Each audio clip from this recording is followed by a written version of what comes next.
This is Dr. Nicodemus. I will now be performing the autopsy of possible murder victim, Jersey Carl.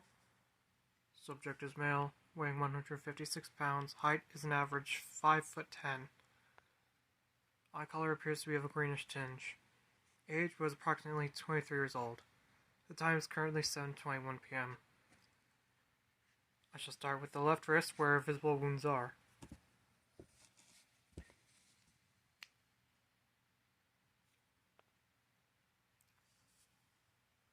Wound seems to have been self-inflicted, telling by the clean precision of the cut, or ragged position of the cut. Now moving to the opposite arm to confirm or deny hypothesis.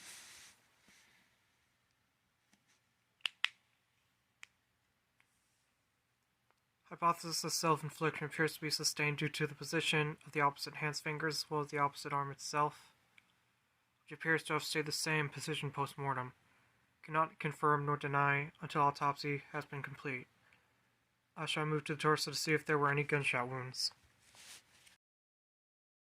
No external wounds indicating buckshot pellets have been found. I will now perform a Y incision to make further analysis.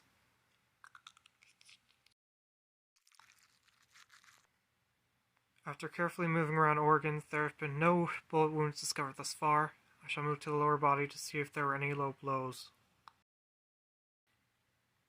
Apparently, despite 12-gauge shotgun shells being found at the scene as well as gunshots reported, there are no shotgun pellets found in the upper or lower torso.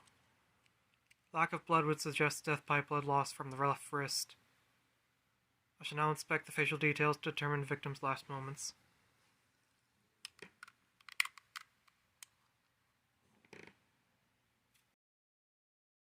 Telling by redness of eyeballs and position of upper eyelids, Mr. Carl seems to have been in shock and emotional distress simultaneously, likely before committing the act.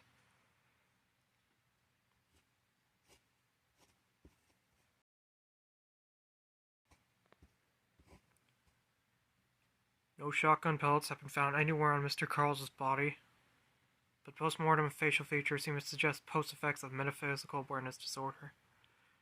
This concludes the autopsy of Mr. Jersey Carl. The time is now 7:58 p.m.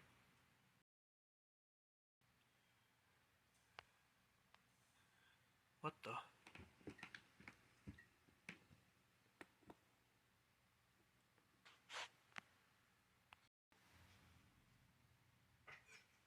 I don't remember having 3 scalpels. The freak! Type 5! Type 5! Guard! Guard! Let me out!